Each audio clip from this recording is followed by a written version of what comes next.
Hello, hello, hello, hello, hello, hello, hello, hello. You might notice something. The mouth on my model is moving. That's right. I figured it out. I figured out what the technical problem was that was preventing me from using Discord Streamlabs. Technology is mine to master. Hi, I'm Isaac Anzu, and I'm having a good morning.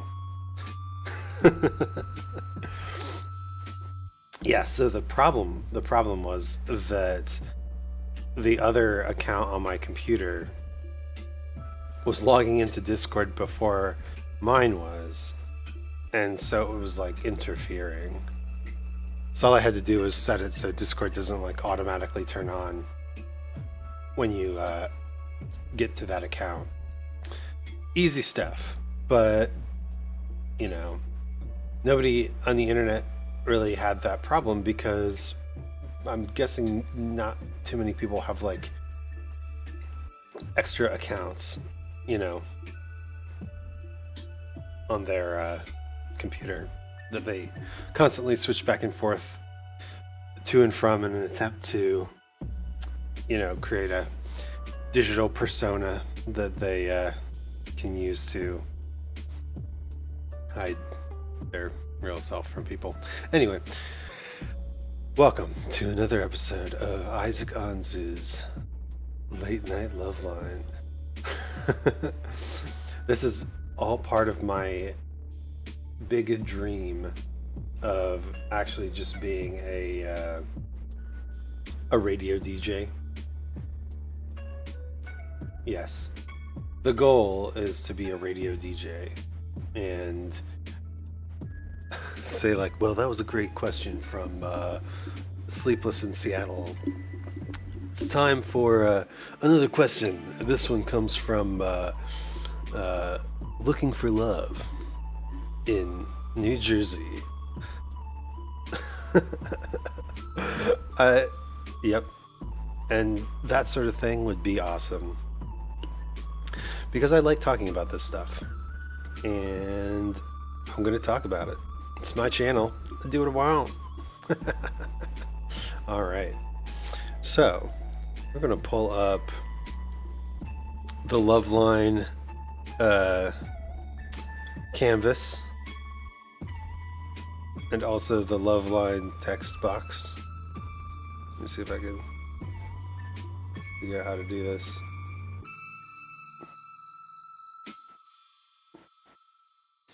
Here we go.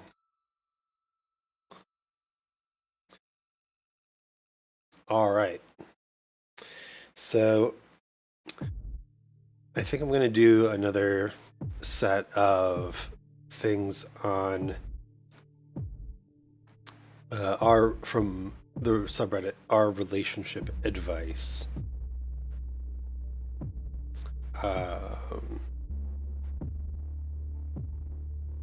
And I found a good one to start with.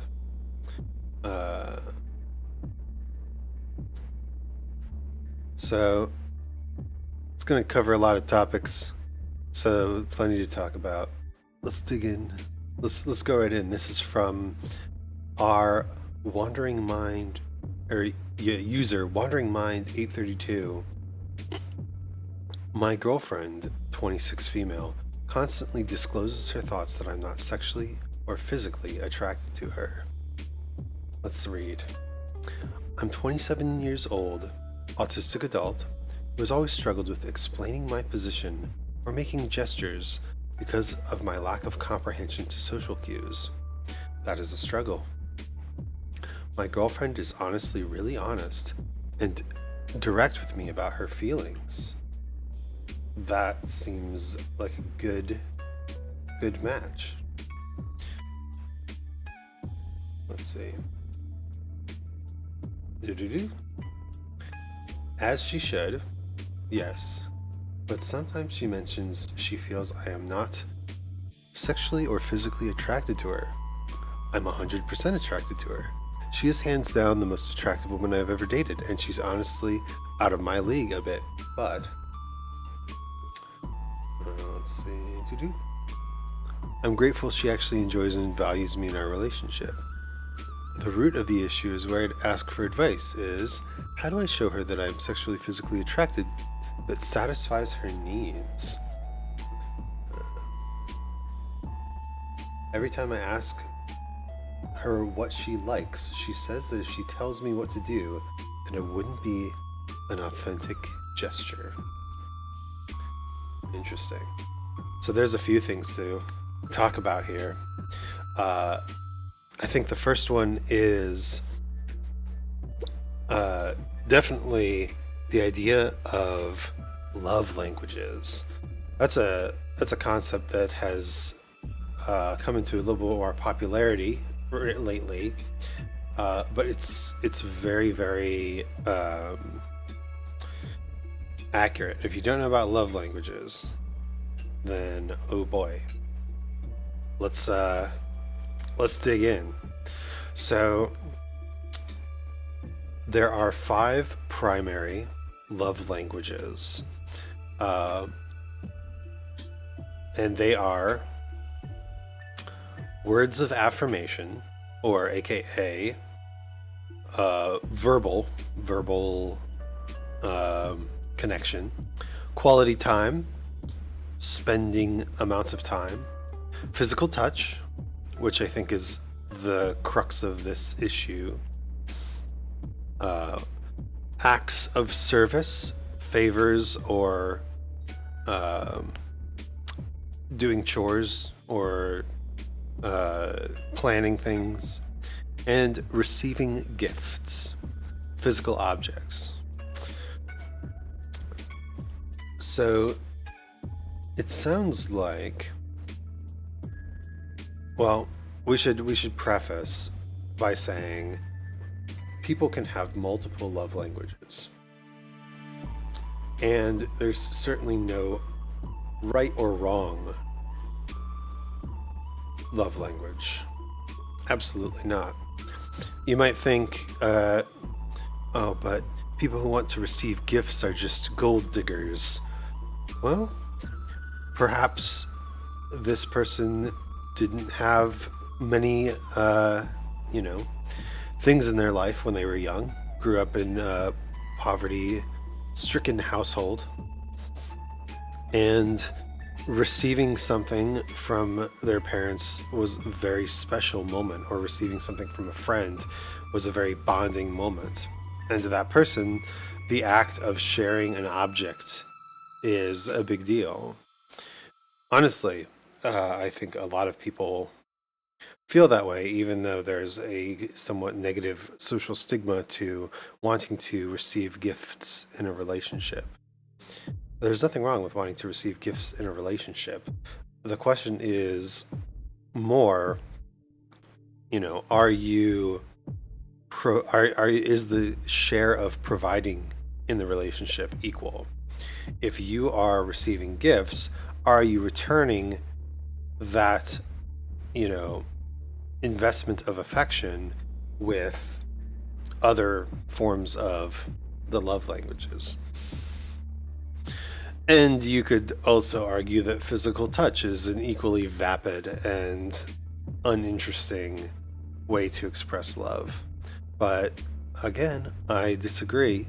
There's always a valid reason to want physical touch. There are the touch of other humans literally creates chemicals in your brain, and some people really like or even need those chemicals. It's like there's a meme where it's like, when you hug someone and you realize how touch deprived you've been. Like, touch is a real thing. It's a real human need. Like, we grew up in we evolved from tribal apes that groomed each other, right? Having physical touch is an important thing. And I think what's happening with you wandering mind, or why don't we just do this, put the title up there so that people who drop in know what I'm talking about. what is happening with you, Wandering Mind, is that his girlfriend is interested in the love language of either words of affirmation or physical touch. It's hard to tell from the question.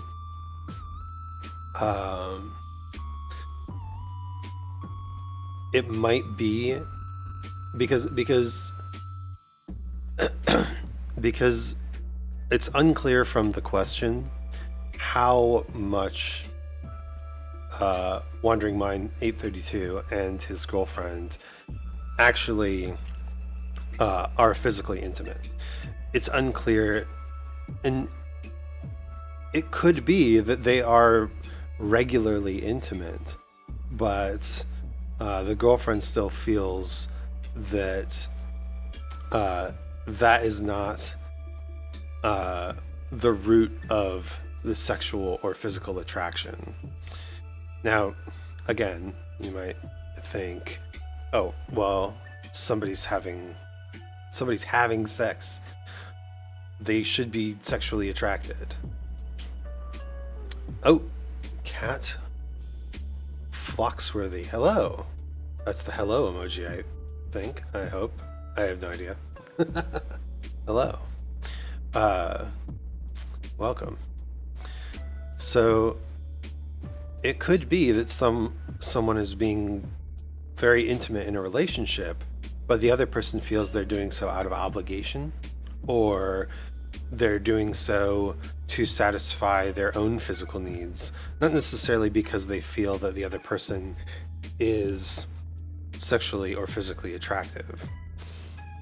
In that sort of situation, what is needed is words of affirmation, a different type of love language entirely, where it's not so much that you're being intimate with the other person, it's actually that they want to have verbal affirmation of your commitment to them, of your interest in them.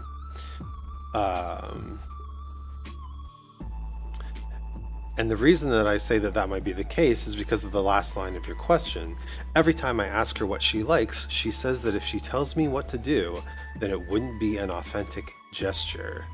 She's not necessarily looking for, she's not necessarily craving physical touch. It could be the case, but my impression is more that she wants to be affirmed of your attraction to her.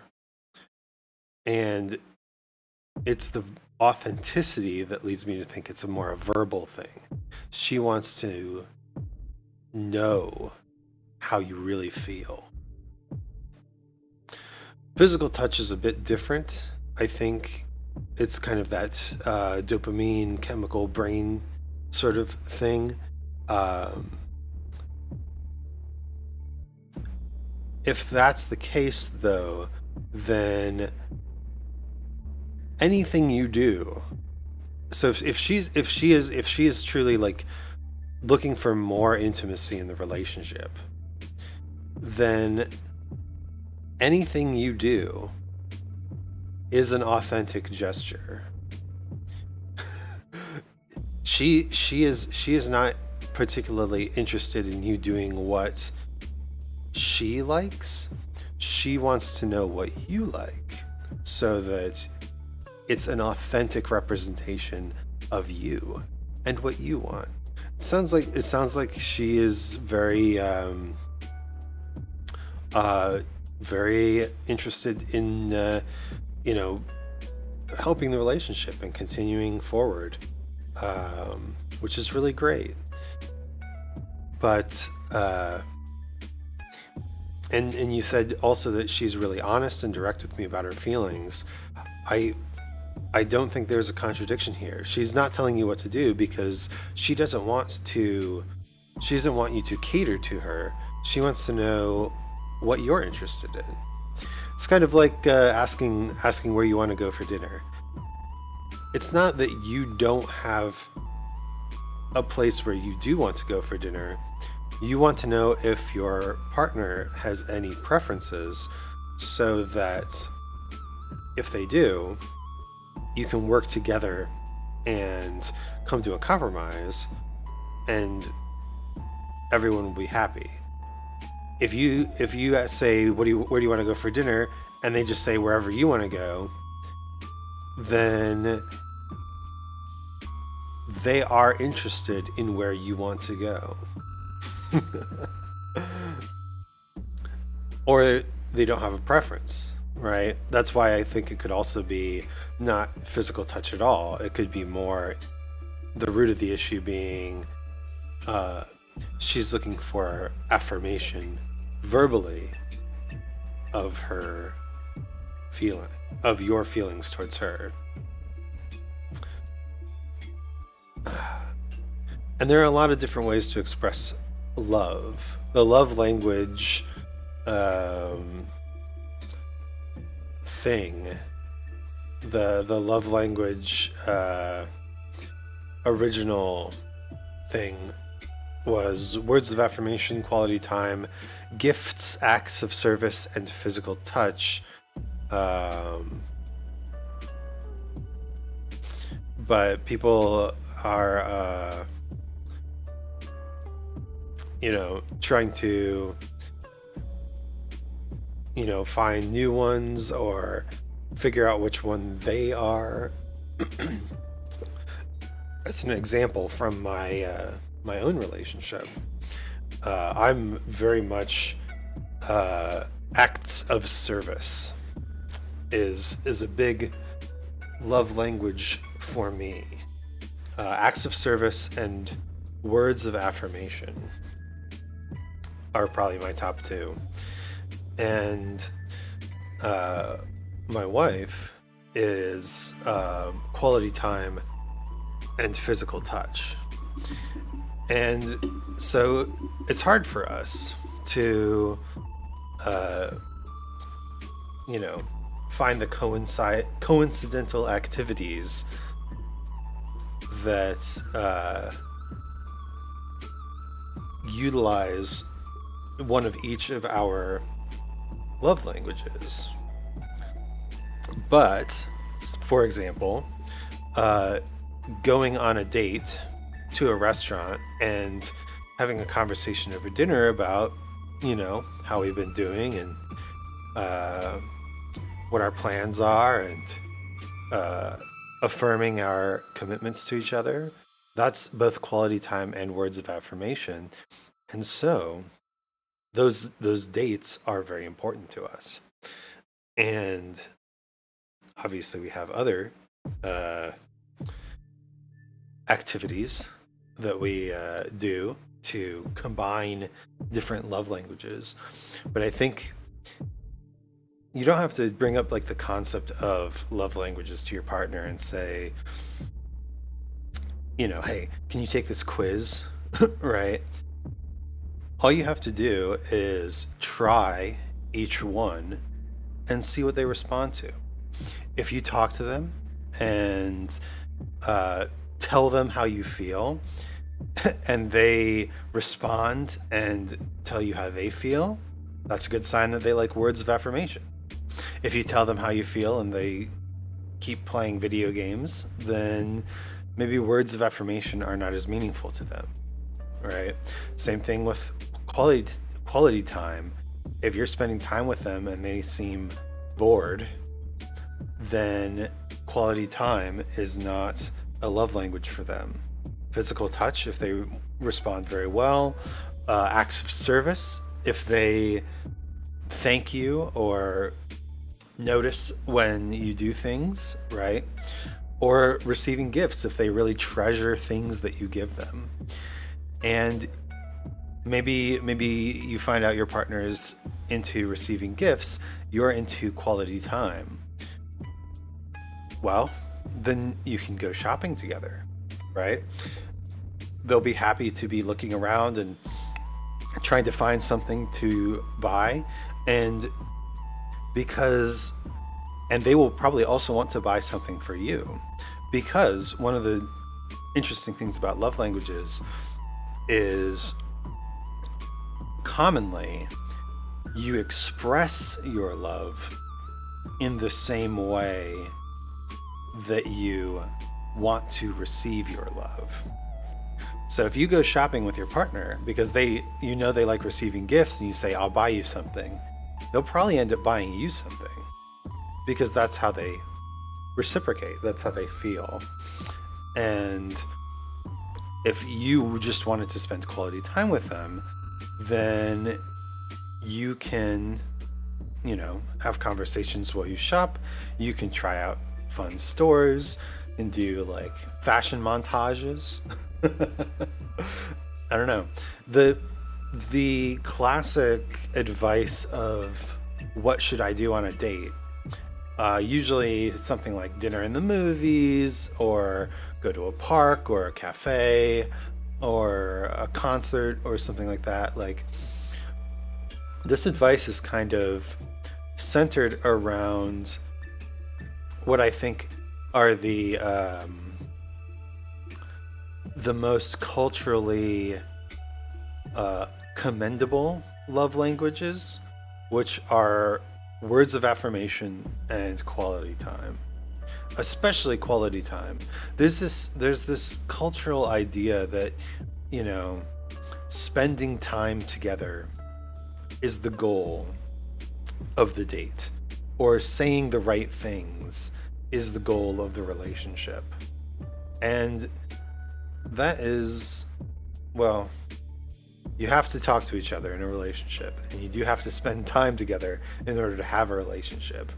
But that doesn't necessarily mean that those activities are the romantically fulfilling part of the relationship.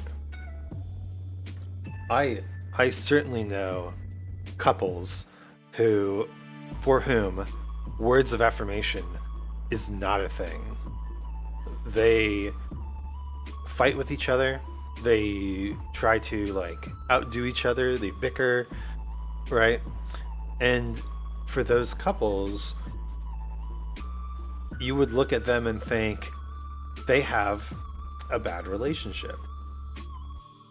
But they actually don't. They have their own relationship. And they express their love to each other differently. I have another friend who, he's not in a relationship currently, but he's very interested in kind of the tsundere archetype. And if you're talking in terms of love languages, the tsundere archetype is someone who, completely goes back on words of affirmation while still trying to, I should put these, I should put these on the thing. This is good stuff. A tsundere is essentially someone who completely ignores words of affirmation while still trying to spend quality time and perform acts of service without ever admitting that they're actually interested, right? And my friend is really interested in that idea that you can insult someone and you can, verbally beat them up, have like an insult contest, and because of the other things that you do, like spending time together and, helping each other out, performing acts of service, the words don't matter as much. You can be like this couple that lashes out with like ice cold insults at each other, but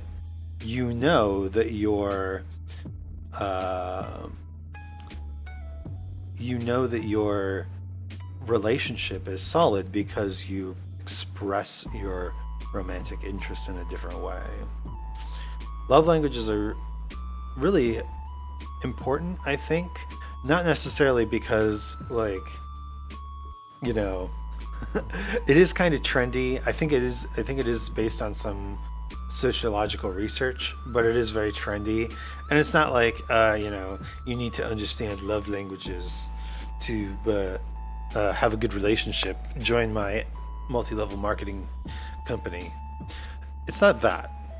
I think the real goal of learning love languages is more like getting a sense of why do people express love differently, and what are some ways they express love.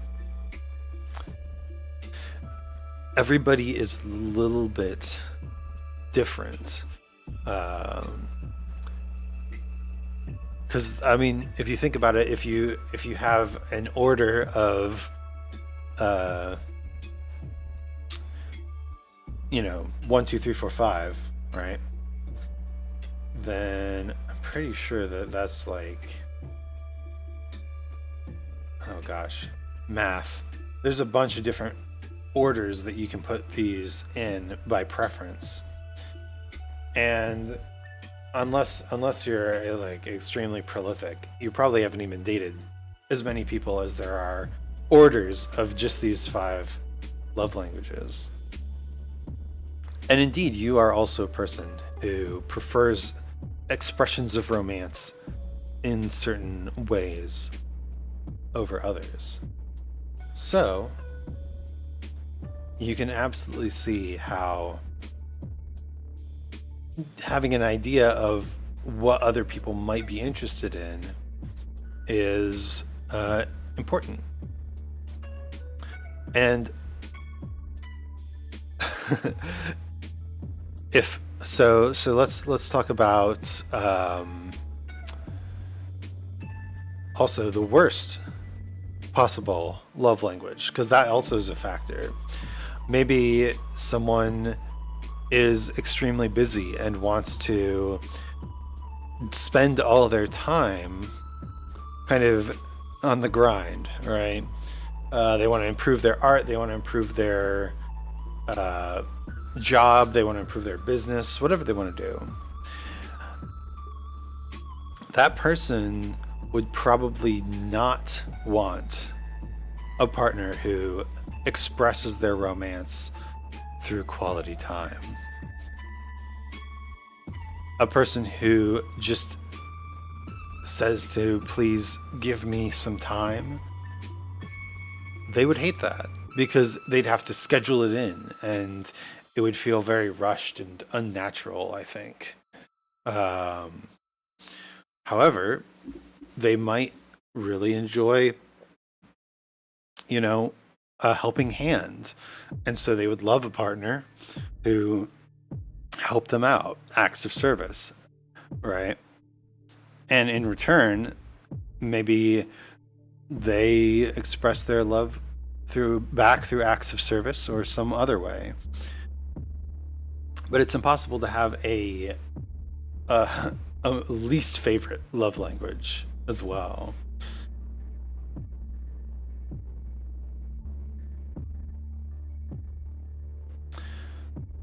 All right. Well, that was a good conversation. All about the ways to express romance. Certainly, this person, you, Wandering Mind 832, throw the title back up there.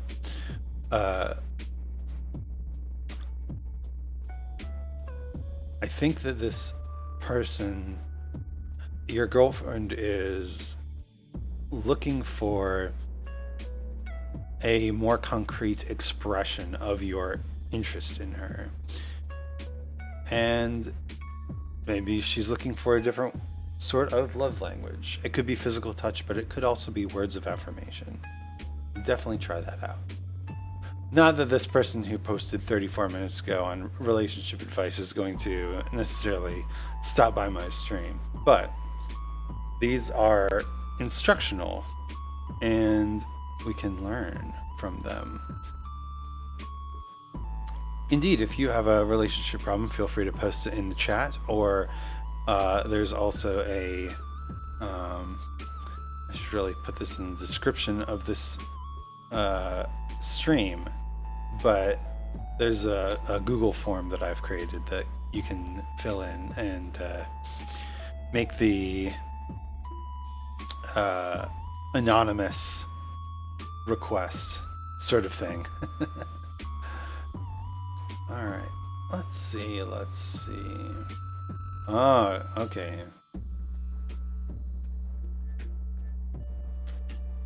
Ooh.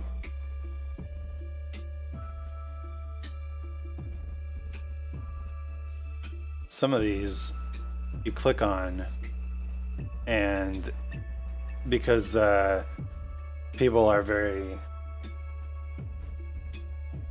fickle, you click on them and they're already deleted.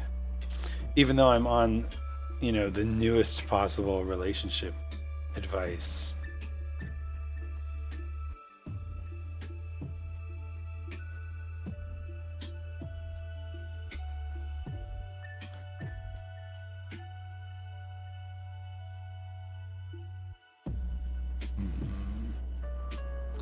Some of these are pretty rough.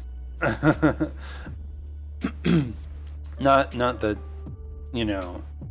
I don't have thoughts about them, but those thoughts are not necessarily appropriate for a stream.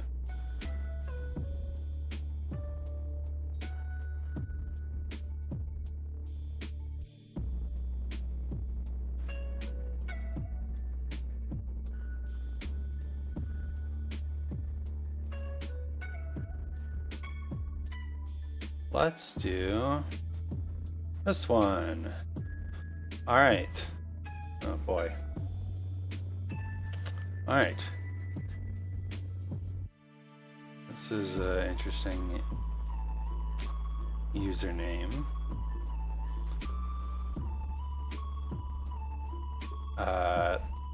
User Kunfu.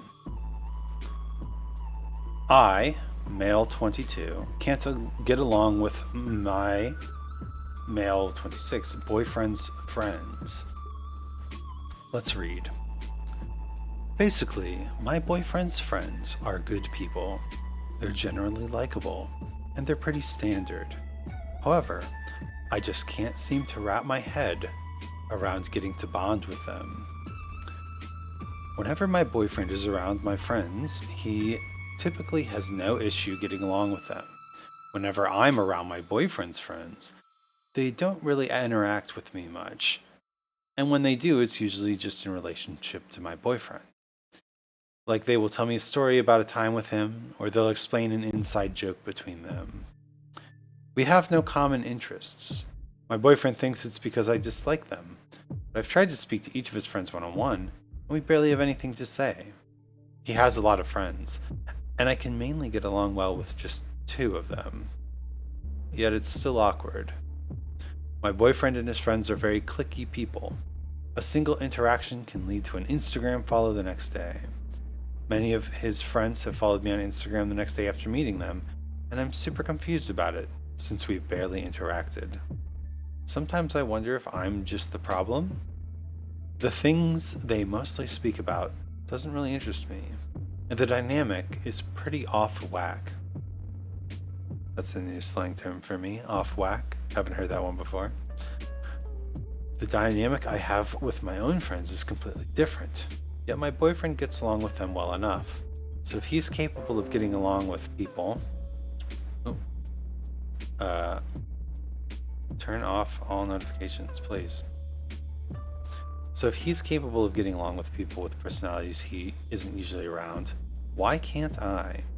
If you guys have any advice on how I can approach the issue, I'd really appreciate it.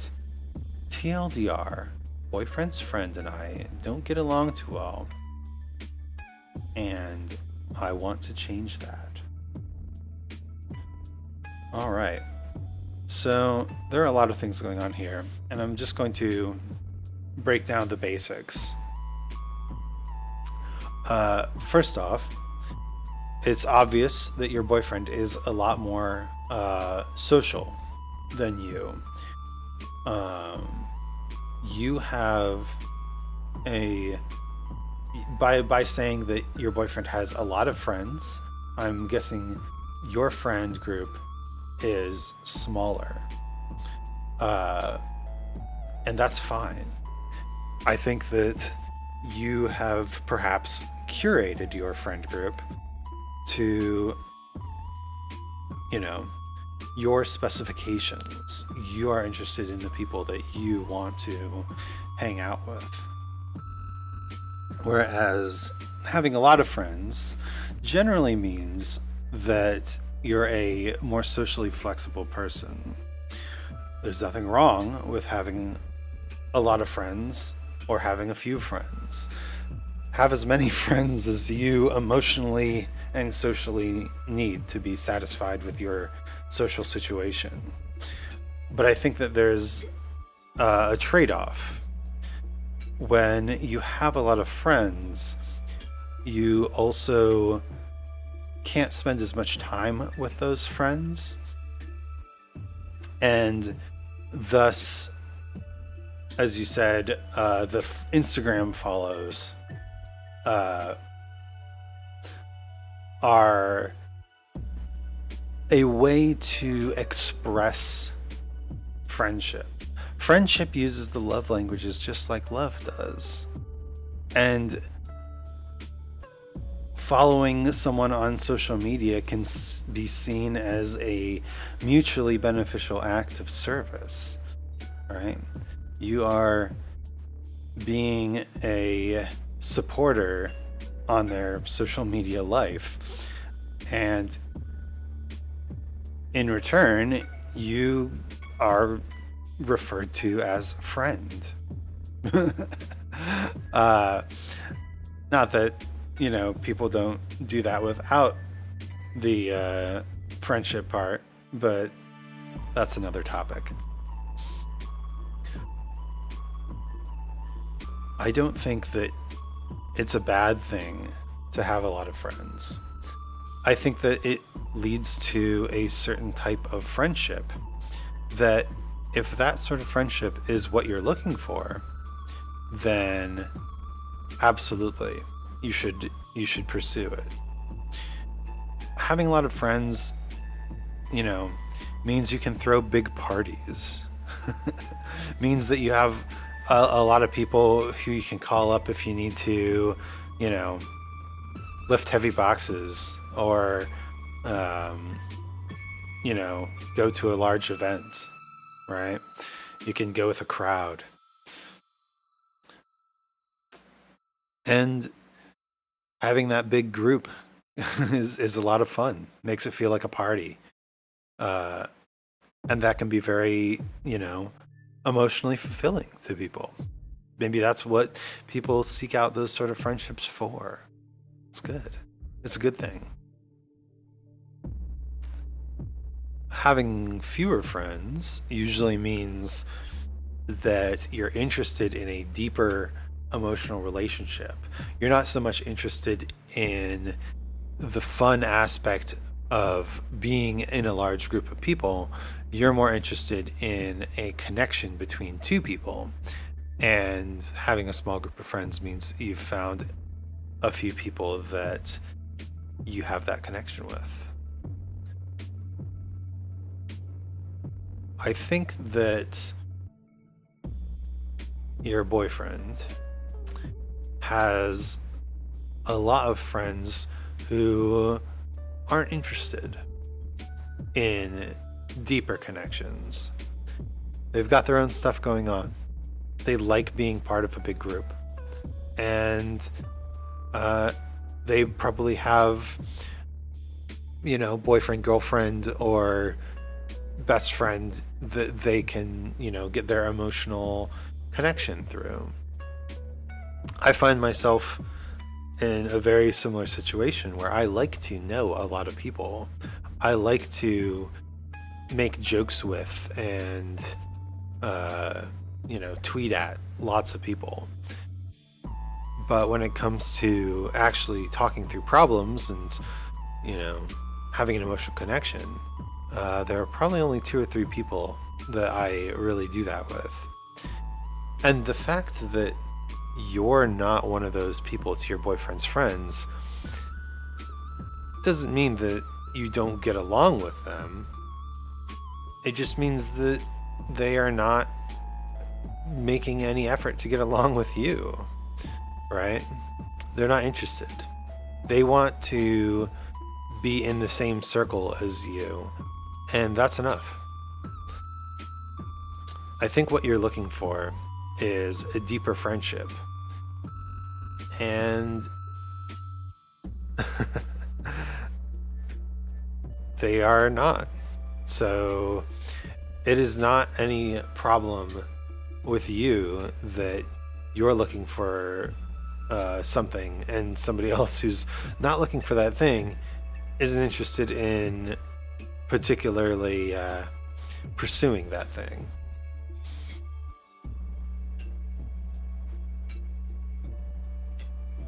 Your boyfriend, on the other hand, seems somewhat interested in deeper connections because, well, he's dating you, and also he's getting along with your friends who I'm guessing are probably similar to you in that they are looking for deeper connections.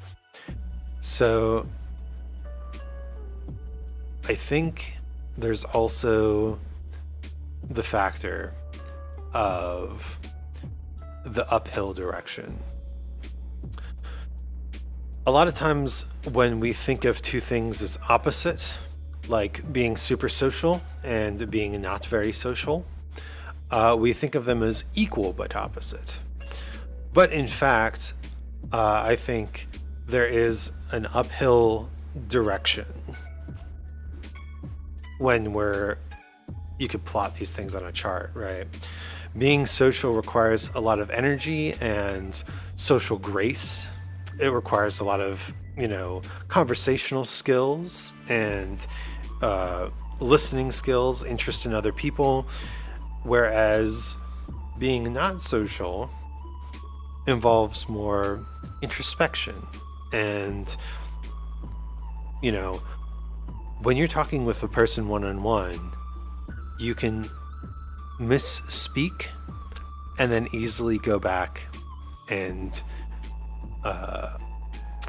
restate what you meant to say. You can say, "Oh, sorry, I didn't mean to say that," or "I didn't mean to imply that you were blah blah blah," or you can be very clear about your feelings and how you are. Whereas if you're in a large group of people, if you try to do that, people will lose interest, or people will assume that you're putting on airs because you're not talking directly to them. They see your sincerity as another appeal to the crowd and appeal to popularity. Whereas if you just say the line, Bart, say the thing, ay caramba, eat my shorts. If you say the line perfectly the first time, then everybody laughs and the conversation moves on. You don't look like you're pandering to the audience. And there's definitely an uphill slope there, because it's a lot easier for a social person to stand back or have a conversation one-on-one, or even be a little introspective, because I think almost everyone has that kind of introspective level, the 2 a.m. talk, right? We're getting close to 2 a.m. if you're on the East Coast.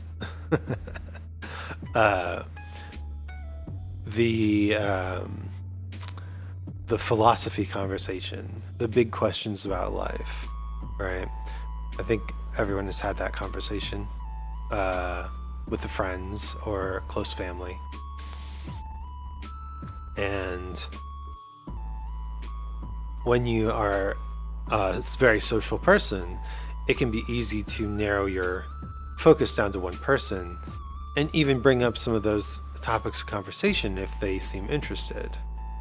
Whereas if you are a not social person, if you're an unsocial person, or if you have a very limited social pool, it can be very difficult and nerve-wracking to try to expand into speaking to large groups of people or trying to hang out with people you don't know very well. There's a lot of skills that go into social interaction. It is not even, right? I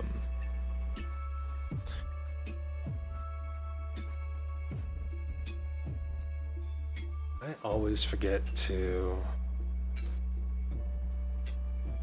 I should just remove the mood indicator from the text scroll, because I always forget to do it, and then halfway through the stream I notice that it is not updated.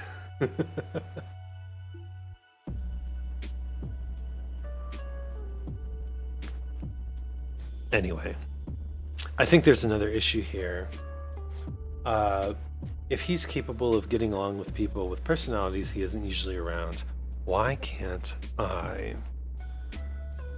There's an expectation in a lot of relationships that if your partner is happy doing a certain activity, then you should be too. If you have never gone fishing in your life and your partner's like, hey, let's go fishing, I love fishing, then you'll go and you'll try it out, and there will be an expectation that you're having a good time. But you really don't have to do that. If your partner is very social and hangs around with a lot of people, and you are not very social, then you don't have to hang out with a lot of people. You don't have to do that. No one's making you do that. Please don't do that. You'll just make yourself upset, and you'll wonder if your upsetness is at your partner.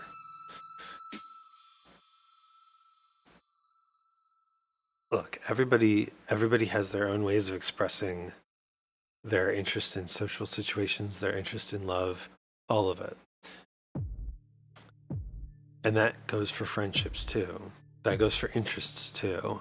I think a big part of dating, of going on dates with people, a variety of different dates, is learning how they express love and seeing if you can find a mutual activity to express your love for each other. That's kind of like maybe mid to advanced dating, maybe. Like you've got to know that you're interested in each other at first. I think first steps of dating. Let's do a list. Steps of dating. I like lists. 1. Establish interest. Definitely the first thing you should do is see if the other person is interested in the same things that you are. And that can mean a lot of things. Obviously, if you are interested in working out and looking good and doing your makeup and dressing sharp and whatever, and the other person is interested in physically attractive people, then that is a common interest.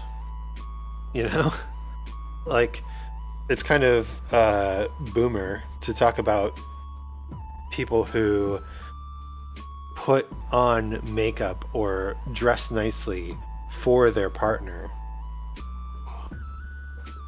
But there are a lot of people out there who have a strong preference towards physically attractive people. And if you are emotionally fulfilled by a relationship and your partner likes physically attractive people, then you are physically attractive, right? Because your partner is in a relationship with you. And it's worthwhile to continue to take the personal improvement steps that led you to being physically attractive. But this also goes for things like mutual interests, interest in the same band, interest in the same food, interest in the same activities, right? If you share interests with someone, then that gives you an opportunity to learn more about them while pursuing those interests. Sex is a very common interest. Especially on Tinder. But the first step is establishing interest. You've got to be interested in something about your partner. And they have to be interested in something about you. It doesn't have to be a romantic interest at first. We talked a little bit last week about the fella who was doing a dance duet with a girl, and he became interested in her personality.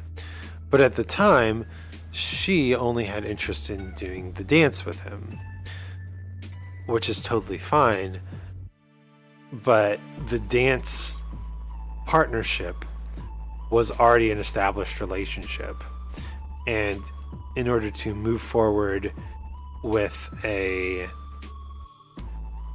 romantic relationship, with a dating relationship, he needed to figure out something that she might be interested in, that they might have a mutual interest that wasn't doing a dance together, because just being dance partners is already has its own boundaries as a relationship. Steps of dating. Number 1, establish interest. And I think number 2 is kind of like determine love languages, right? And then find mutually beneficial activities, right?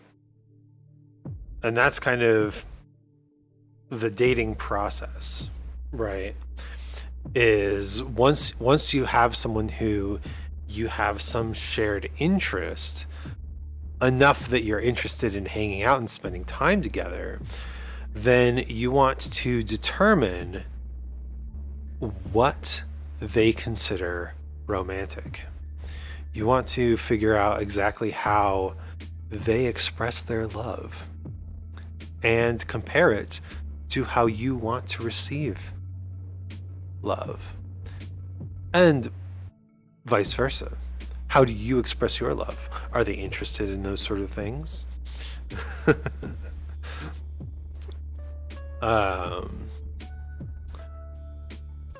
And once you've done that, if there's overlap, which, as I said before, there can be very little overlap if you can find still common ground.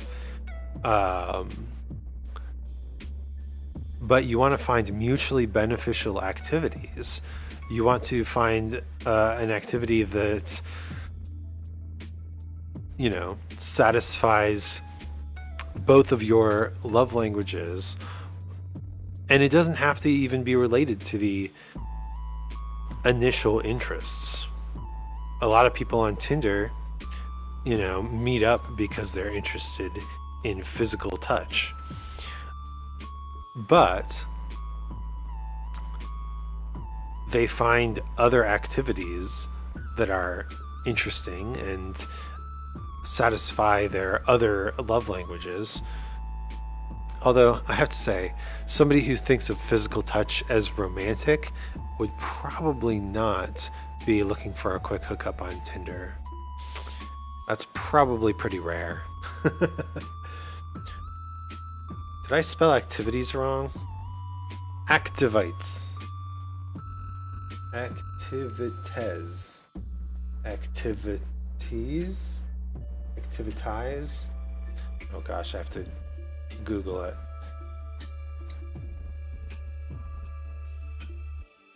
It is activitize. Sorry. My spelling's not too good.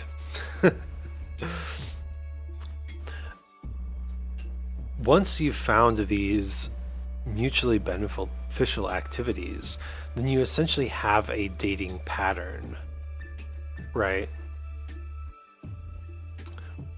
The stereotype is go to the movies, eat dinner, find food, right? Everybody's interested in food. We all have to eat to survive.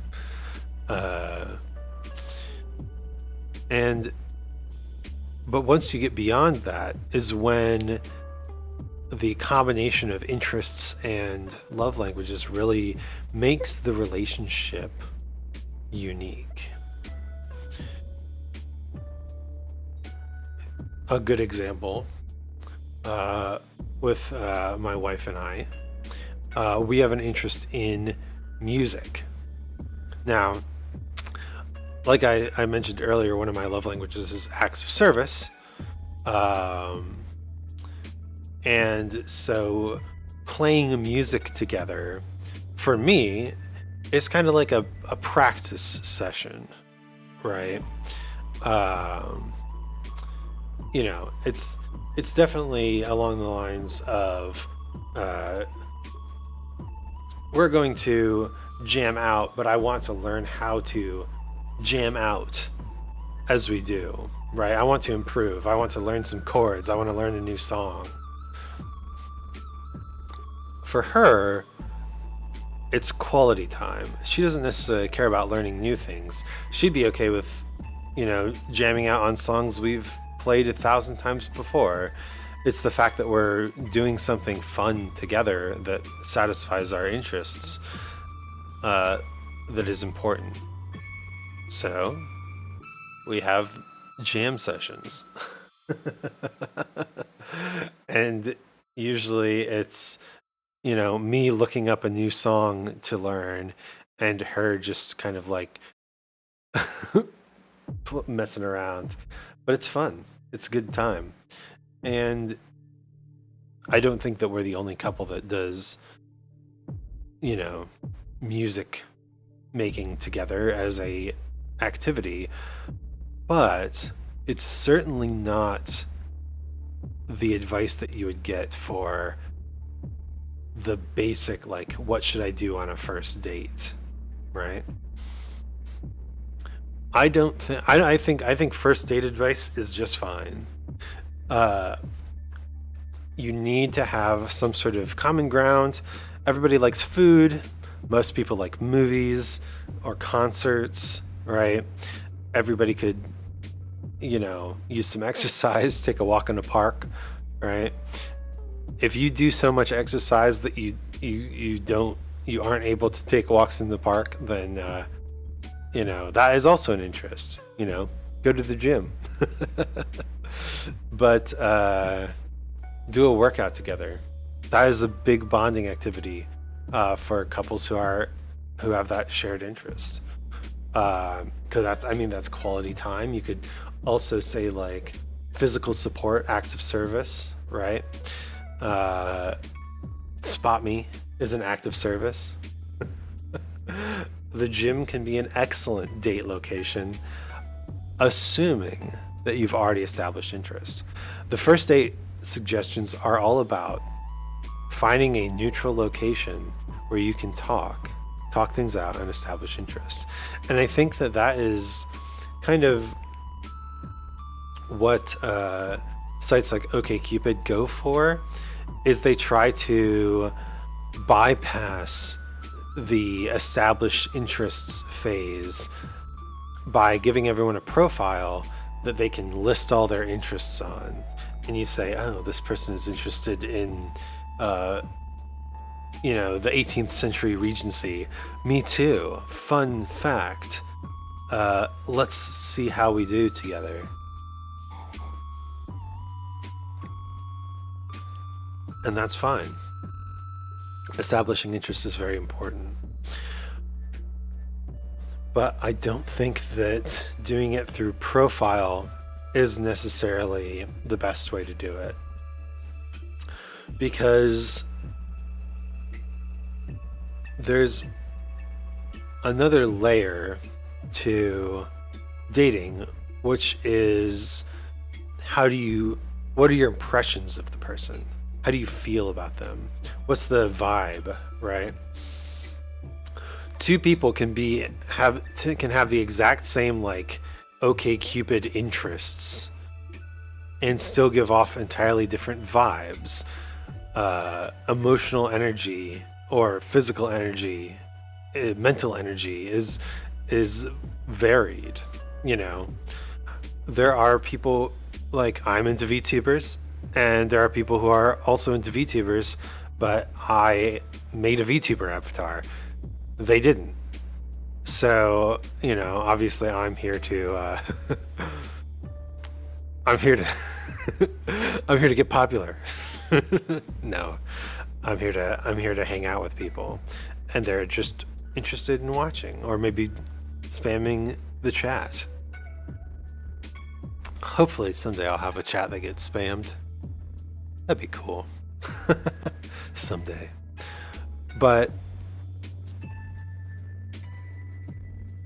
the point is, having a mutual interest doesn't mean that you're going to gel with that person. And I think the OkCupid, the Tinder shortcut, is essentially saying, look, you have these interests in common. Go get along. Doesn't always happen that way. It's important to scope things out. And I think a lot of the conversations on these dating websites are pretty awkward because the scoping out has been done for you, but you're not ready to commit to a romantic endeavor. So it leaves you with very little to talk about, unless you pivot the conversation away from getting to know the other person. And I think that's usually what happens. If you both like Game of Thrones, I don't know why you would, but if you both like Game of Thrones and OkCupid says, hey, you both like Game of Thrones, go talk. You're usually not ready to pursue that person romantically, but you also have had the work of what TV shows are you interested in? That work has already been done for you. So you end up just talking about Game of Thrones, which is not really learning about that person or their interests. You could have many other things in common. More interesting things, TV shows that didn't end poorly. And you never know.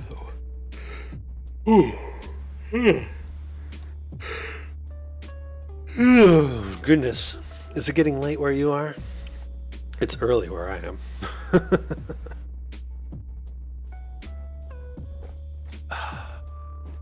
Hydration is important. I'm actually kind of looking forward to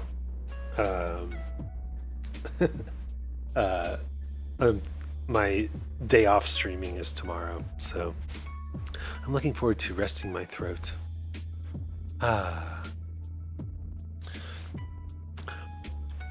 Anyway, it's just after 10 p.m. where I am.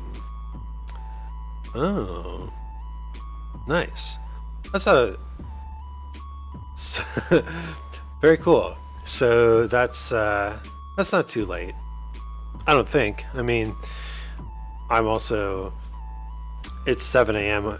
here, so I tend to go to uh, bed early in order to get up.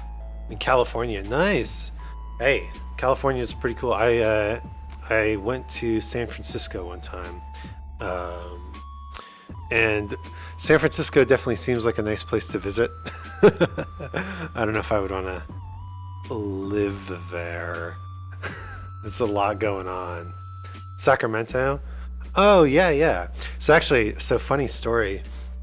I was actually talking to some German folks yesterday, and we were talking about how Germany as a country is a lot smaller than the US, so it's a lot easier to learn the geography.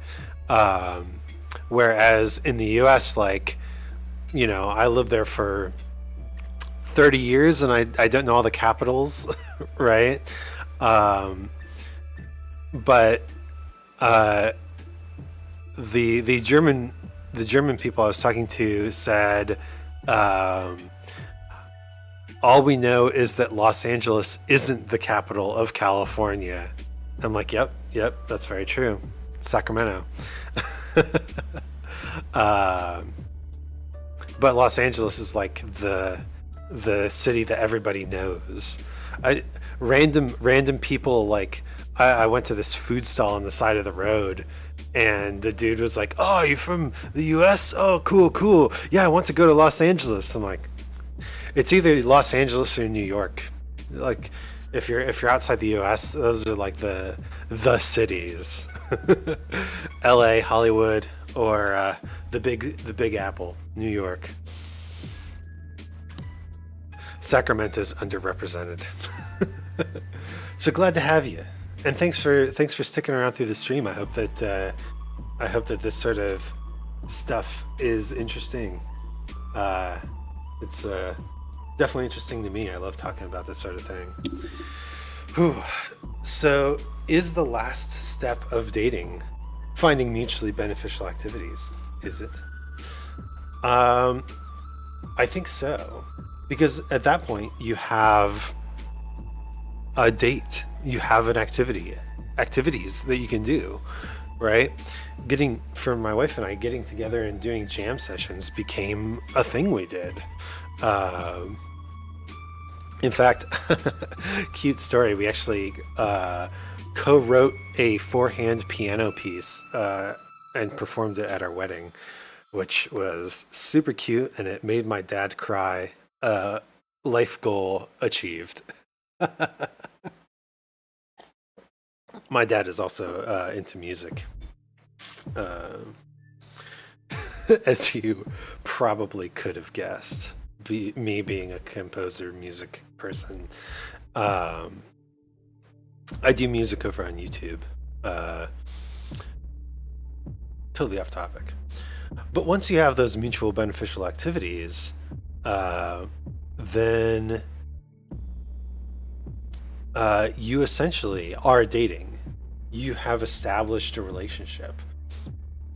And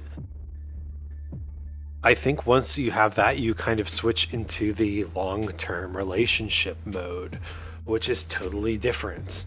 You pursue different things. You have different challenges. Dating is actually a pretty short period in a relationship. Excuse me.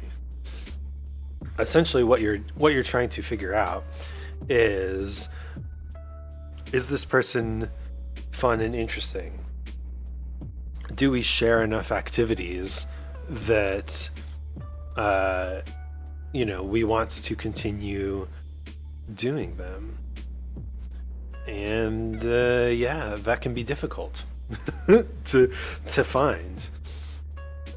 So I think the biggest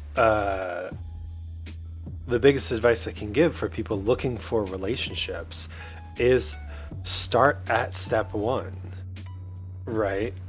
A lot of people go on Tinder or OkCupid or whatever because they're looking for romantic fulfillment.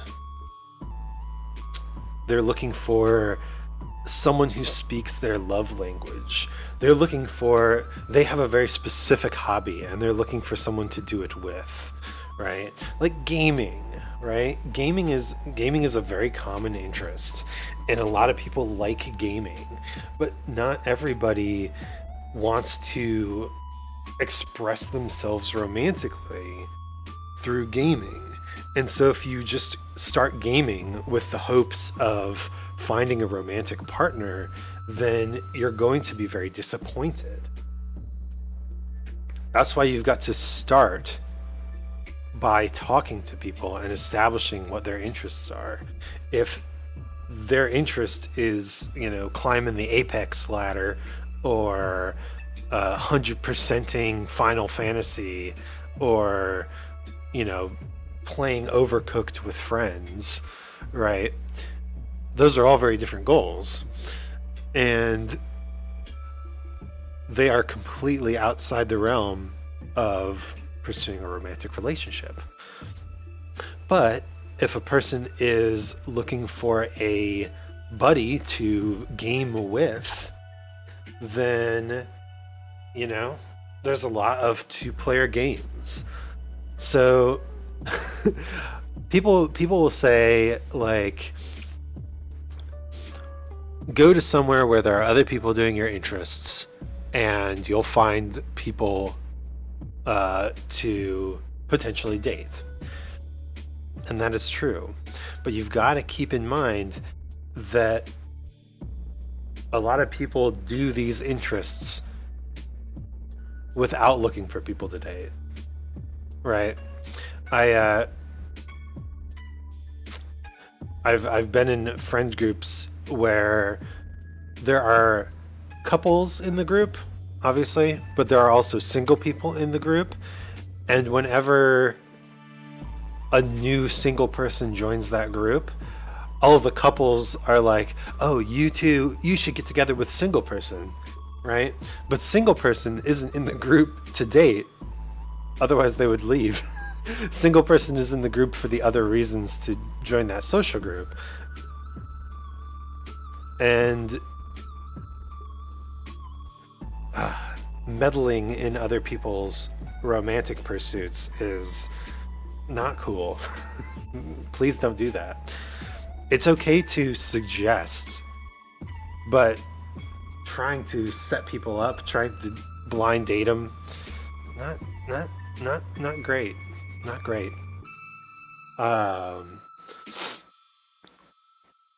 You've got to, one of the interests you have to establish is being interested in dating. It's not just, oh, I like horses, you like horses, let's horse around. It's also, oh, I like horses and I'm looking for a deeper relationship. You like horses and are looking for a deeper relationship. Let's horse around and also, date. Let's go on a date, right? And there's a terrible meme where essentially, usually it's the guy approaches girl, talks to girl mentions I have a boyfriend, guy loses interest and leaves. That's a failure to establish interests. I guess I should say establish interests, not interest. You don't just want to prove that you're interested in the person, you want to prove that you share interests. And one of those interests has to be interest in dating. Establish interests, including interest in a relationship. Interest. Is that how you spell that? It is. Interest. Determine love language. Yeah. If you like pottery, go to pottery classes. But don't expect to pick up all the girls in the pottery class or all the boys in the pottery class. All those pottery boys.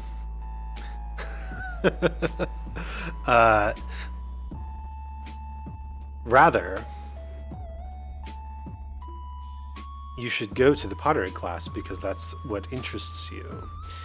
And you should establish as naturally as you can in conversation that you don't have a partner and you're interested in dating.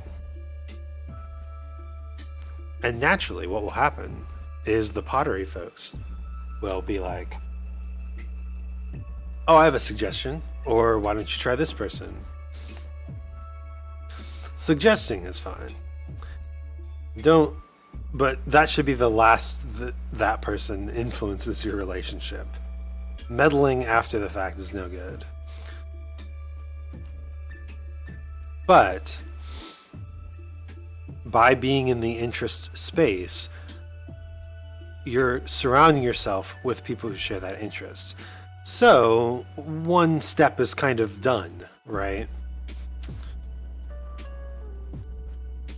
And this is something that happens a lot in anime, but I think people look down on in real life.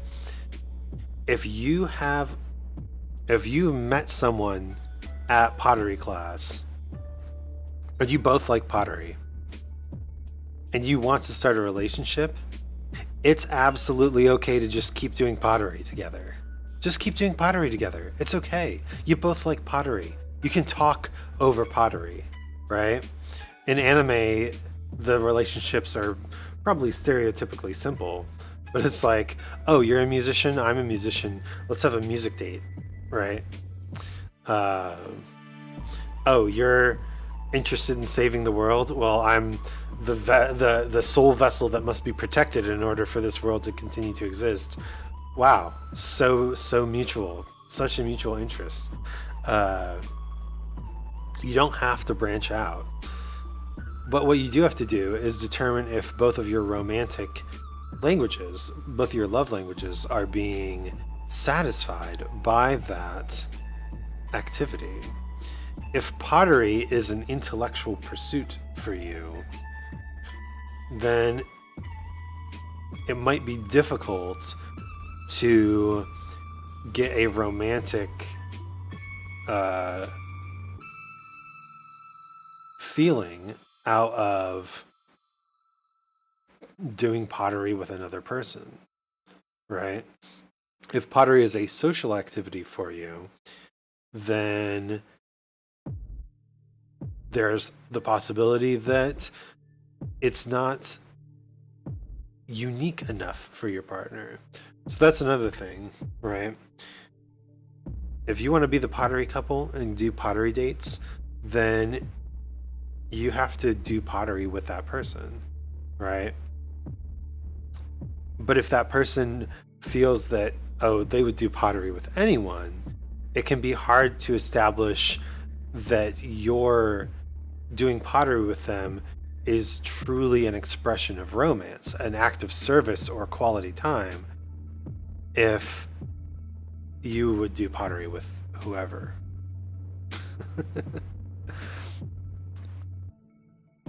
Or perhaps again, if your pottery is an intellectual pursuit, or you're looking to master pottery and become a potter, you want to be a master potter. You're a master potter. You're a master potter, Harry.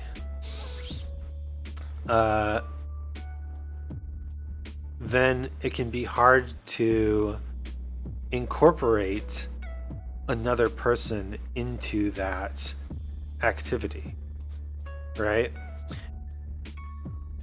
My wife and I, when we jam, we usually do so on instruments we're not very good at, or that one of us is a little bit better than the other.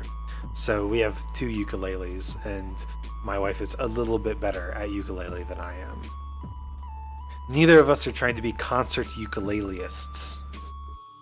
Neither of us are so far ahead of ukulele than the other that we would, struggle to play something together, right? If it was piano or well, here's a good one. My wife is a professional vocalist, and I am not. So when we sing together, she will often make comments on my voice and how I could improve it. Now, one of my love languages is acts of service, and I want to improve my voice, so I see her comments as constructive and a sign that she cares. But let's say my love language was words of affirmation. Her comments on my voice would be seen as detrimental. They'd be seen as hurtful because I want to be affirmed. I want to have a good time. I want to have quality time. I want to know that our relationship is verbally supported, right? And if she spends the entire time complaining, I would question if she actually had a good time. It's not enough to establish a mutual interest. You have to establish how it is incorporated into your love languages and how the activity benefits each of you romantically.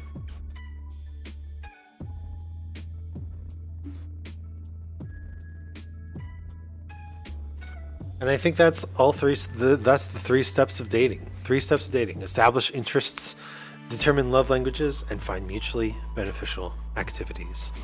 And honestly, I love hearing stories of dates that people have gone on, because it's so cute to think like, wow, what a interesting and unique way that these two people have found to express their love to each other.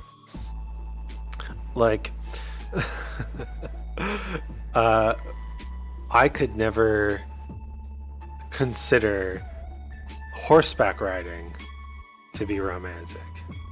Not that horseback riding can't be romantic, but as a person who has acts of service as a love language, there's not really anything going on between me and the horse. And that, I think, is a more dominant relationship in horseback riding than the other people you're riding horses with. My wife, however, loves horseback riding because it's about quality time and shared experience, words, like making memories together is a big part of quality time. And so when she goes horseback riding, which she has actually with friends, she loves it and she makes good memories with those people. And once again, all the stuff that applies to romantic relationships can apply to friendships as well. Honestly, I think friendships are just romantic relationships where love is implied and physical intimacy is not expected. Which is also kind of whack, because physical intimacy being expected in long-term relationships is absolutely a misnomer. Some stream we can go over the steps of long-term relationships. A big misconception is that physical intimacy has to be a part of it. Big misconception. But if that's a mutual interest, if physical touch is how you express romance, then it should be a part of it. Or if you have needs. But even then, sexual intimacy doesn't necessarily have to result from romantic interest. A topic for another time. For now, I'm still thinking about these steps of dating. Because I think that once you hit finding that mutually beneficial activity, the super cute, like, oh yeah, we have this one wall in our apartment that we just keep painting over. Don't paint in your apartment. We have this one wall in our house, or that we keep painting over with different like colors and ideas and words and such, right? That's super cute. Yeah, how did you even think of that? So cute. That's actually that's one my mom does. She is constantly painting her house, and every single surface of her property, even not just the house, the fences and the sheds and the ground, like she'll paint anything. And it represents her expression, and it represents her growth as a person when she paints over something, right? And having someone who also expresses themselves artistically is really important to her. It might not be a mutual beneficial. She might not find someone who also paints and then they paint together, but finding that mutually beneficial activity can mean a lot of things. And if it works, it works, right? It doesn't matter what people think about it. I mean, the standard example in this sort of situation is the BDSM community. Like, if that's what interests you, then do that. But it's true for any sort of activity.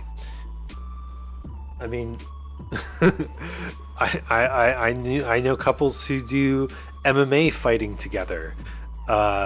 Their love language is obviously something that's not physical touch, because they beat the shit out of each other and have a great time doing it.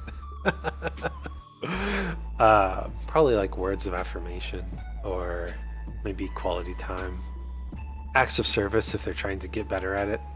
You know, it could be anything. But the point is, they're not interested in, you know, sexually being intimate.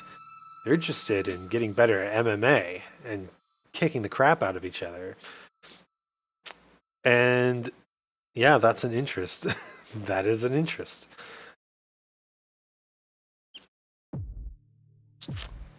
Here on Isaac Anzu's Late Night Love Line, we find ways to punch your significant others in non-abusive ways.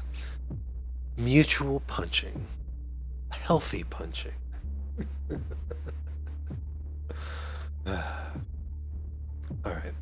Well, I really like these rules of dating, steps of dating, and I'm going to keep thinking about this and think, is this all there is to it?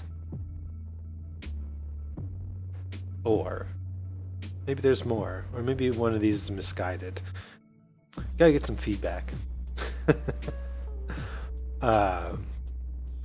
But I will be back next week. We'll have some more thought-provoking discussion. We'll have more our relationship advice.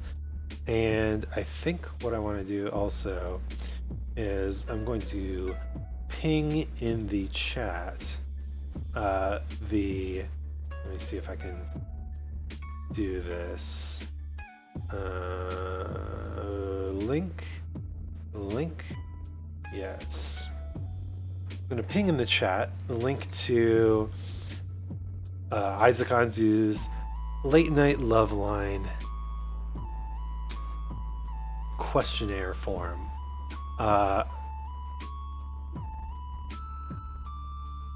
there's I'll if you're interested, I will read your question on the air, and you can come with a unsure how I feel about you're losing your teeth when you talk. Thank you for the feedback. The very lovely friend of mine who created this image is very busy and did not have time to actually create a open mouth version. So essentially I had to create my own, and this is the result of my artistic skill. So thank you for the feedback. I guess I can add some teeth. Anyway, there's the link to the Google form, Isaac Anzi's Late Night Love Line. Send your questions in. They can be real or fictional. I will absolutely entertain hypothetical situations. You can also feel free to ask questions about sex. There's a lot of confusing stuff about sex, and I will do my best to research your question and give you an accurate answer. You also can submit a self-advertisement. If you're in the market, if you want to find someone who's establishing interest, then, you know, give me your pitch, give me your self-advertisement, and I'll read it out on the air. And if you include a way to contact you, then I can, link people to you on Twitter or wherever you want.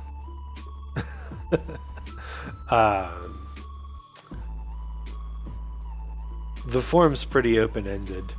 All I ask is that you make a cool, funny name, like the kind that you hear on the classic, like, late night love line sort of shows, or in like Dear Abby columns. I love those names. I love the pseudonyms that people come with for themselves. And yeah, I will entertain all inquiries. Unless it's like obviously a meme or a joke, then I'll probably just make fun of it on air. The joys of reactive PNGs. Yeah. So, hey, Kyoko, now that you're here, I figured out why the Discord StreamKit overlay wasn't working. I figured it out. The technical issue was resolved, obviously. It was so I have two profiles on my computer, and one of them had Discord set up. One of them is mine, and then the other one had Discord set up to start up right away. And so what was happening was I would turn on my computer and it would start up Discord on the other profile, which meant my profile couldn't connect because there was already a Discord profile running. So what I had to do was, on my other profile, I had to set it so Discord didn't start up automatically. And then when I got onto my profile and started Discord, it would connect up. Yeah, different Windows profiles. My tech friend tells me that Windows now basically like never shuts down programs, even if you restart the computer.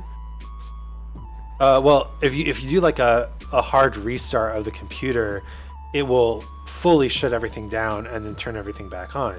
But if you just do like a shutdown and turn back on, it'll actually keep all of the caches going. It'll save all the caches so that your computer starts faster, more convenient. Of course, that's a problem when you have two different profiles. You're trying to access the Discord connection through both of them. But I figured it out. And yeah, I knew it wasn't like the fact that I was using Firefox instead of Chrome, even though that's the most common reason that people list on help forums, because it had worked one time, and I don't use Chrome. Although I hear that Firefox is starting to collect keystrokes, so maybe Firefox is going the way of Google. Anyway, technical issues aside, thank you for joining me for Isaac Anzu's Late Night Love Line. I'm going to wrap things up here, and I will catch you next week. Until then, we'll be doing games on this channel, and of course on my YouTube channel we'll be doing more variety content. I think I'm actually going to be doing art this week. So if you enjoyed Toothless Isaac, then you'll love my attempts at art. But for now, I'll take my leave. My name is Isaac Anzu. I hope you learned something this stream, and I will see you next time.